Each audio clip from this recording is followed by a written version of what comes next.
Good morning and welcome to our discussion. My name is Shamimi and I will be the moderator for today's discussion.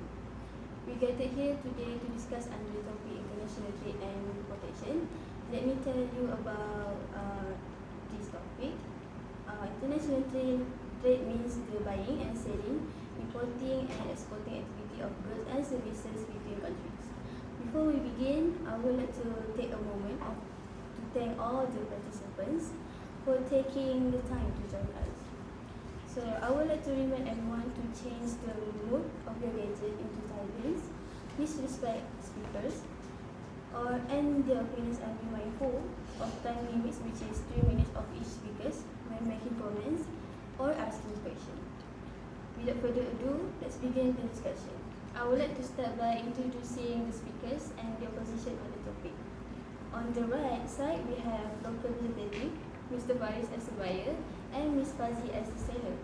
On the left side, we have Ms. Sarah, which is the Secretary of Mr. Kimberly Club, CEO of Hadis, and Ms. Shazli, Secretary of Cat Rose Enterprise, and our Minister of Economy. So let's begin our discussion. Mr. Faris, you may now start your argument. Thank you to moderator.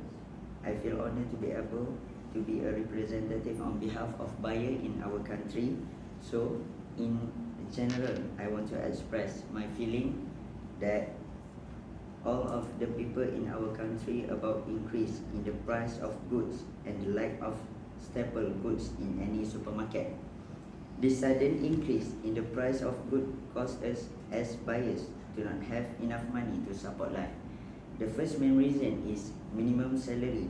As we know, that government's worker average salary of working people in our country is 3,000 ringgit. So with a salary like that, we as a buyers cannot afford to support our life and our family, especially those in the capital city. The second one is the living expenses.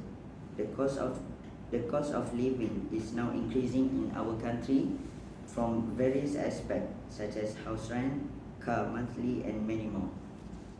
High living expenses would be a big challenge for us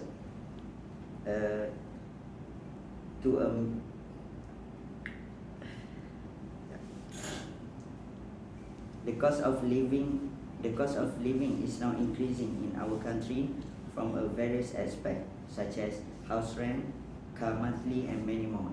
High living expenses would be a big challenge to a married people.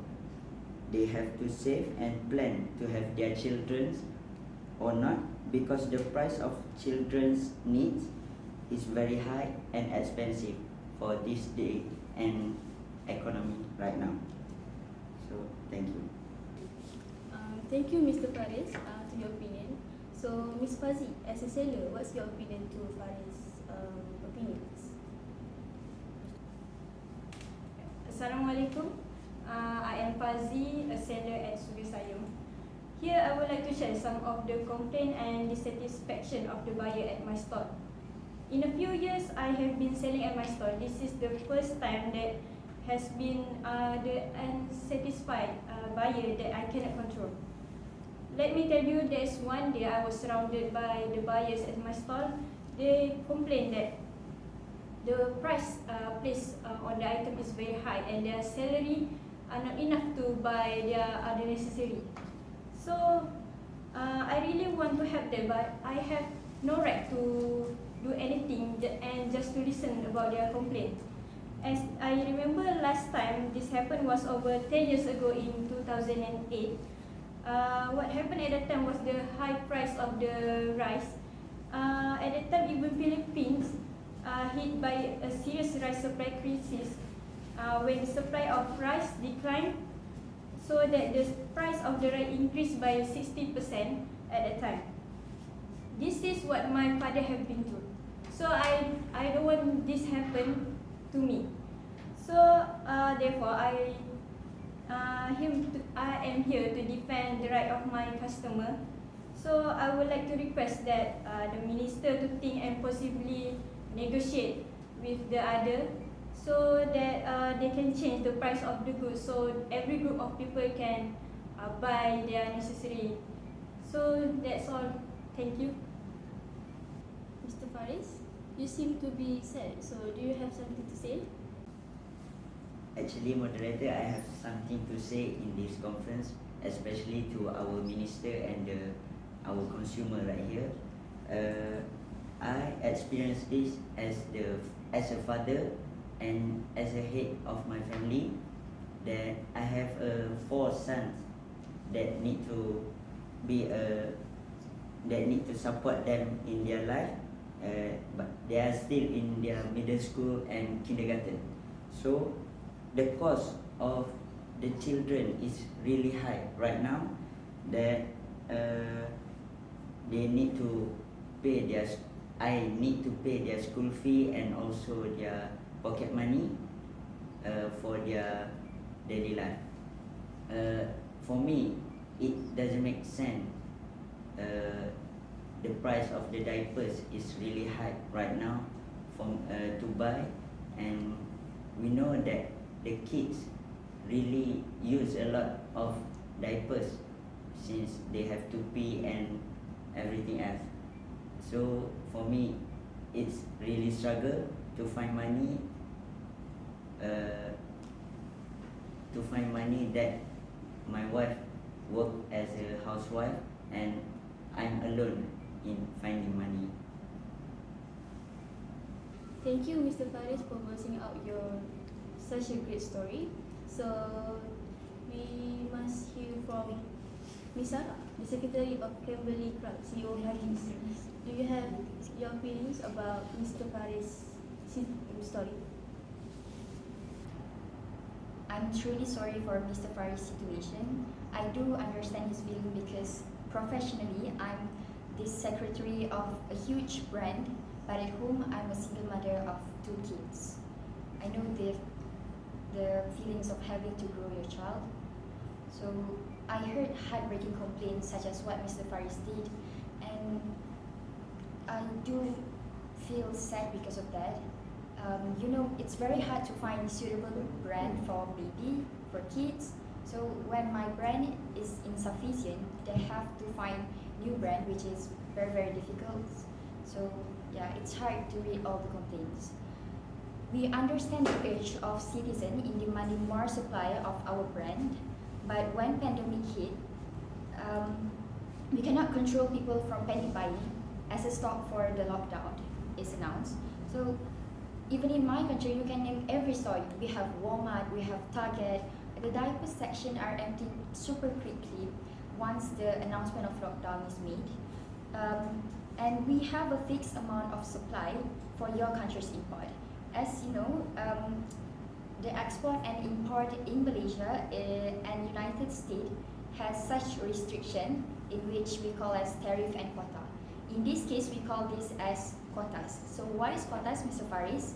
Quota is a legal limit on amount of a good may be allowed. So if the amount is finished, we cannot supply urgently and immediately. Significantly, if there is only a few places left that sell my product, the seller will increase the price because my product is considered as limited. For that matter, I am not at fault for the high price, and it is your governance responsibilities to take action against the high price. But I do hope the best for you, Mr. Price. Thank you for a great explanation from your point of view as a secretary from international company. So let's hear from Ms. Shazlin as a local company. What's your opinion about your company which provided wheat flour to our country? So here, I want to explain to seller and citizen why the price of wheat flour increased. I, as a representative from our country, will give an answer for the question in your mind. During pandemic COVID-19, the price of wheat flour increased from 2.50 ringgit to 3.10 ringgit in the market. I understand many people are affected in this situation because such as a baker, because wheat flour is a main product to make their product. Even though the price increased, but we don't have to worry because the supply of wheat flour will not be affected. Even though India has taken action to restrict the export of wheat flour for our country following the heat wave, our country still depend on 80% on Australia and United States. Even though we depend on Australia and United States, but they still have a limit to supply their product to us. As we know, during pandemic, the agriculture sector cannot be carried out well. So the manufacturing sector is also affected. The lack of workers has also caused the product to be unable to be produced in large quantities. The price of wheat flour has also increased due to the increased cost of transportation due to the high price of petrol oil. So I think I enough to explain why our product high and we cannot supply in low price to seller. Thank you. Thank you, Ms. Shazlin, for your opinion. Mr. Adam, I'm sorry for not mentioning your name earlier. As a minister of our country, you have heard all the problems, so what's your opinions? Thank you, Ms. Moderator. As Minister of Economy for this country, I am fully aware of the appeal and the complaint from other parties. I know that we import wheat flour and diapers from the US. The problem is the quantity of supply is not enough for our country usage. This is because US deserves set of amount of their diapers to export due to after effect of the pandemic of COVID-19 that happened like 2-3 years ago. Most of the people there set trend of panic buying at their local market or local store. This make the number supply of diapers are low in their market for the export to other countries. For now, I have come up with some solution that people can use and opt for other local diaper products. Instead of using Huggies, which is used by a majority of our people based on the stats I received here, we also have other diaper products, our local diaper products. We have Anakku, we have Manjaku, and also from other country like Japan, which has Mami Poco and Muni. Another solution that I can think of is to use reusable cloth diapers. The material of the diaper can hold up to 20 times of usage before need to change to the new ones. True, it has more work than the normal disposable diapers, but it is a really great way to save your money. Based on this conference, I can conclude that we can change other countries' problem. We have no power to do so. So we have to adopt and make use of our internal resource of product to our consume. Thank you. Thank you, Mr. Adam. That's conclude our discussion. Thank you for all participants for presenting your arguments today. It has been a thought-provoking and engaging session. Your insight and presentation have helped us to shed light on the topic and have provided us a better understanding of the issue. So, thank you everyone for joining us today.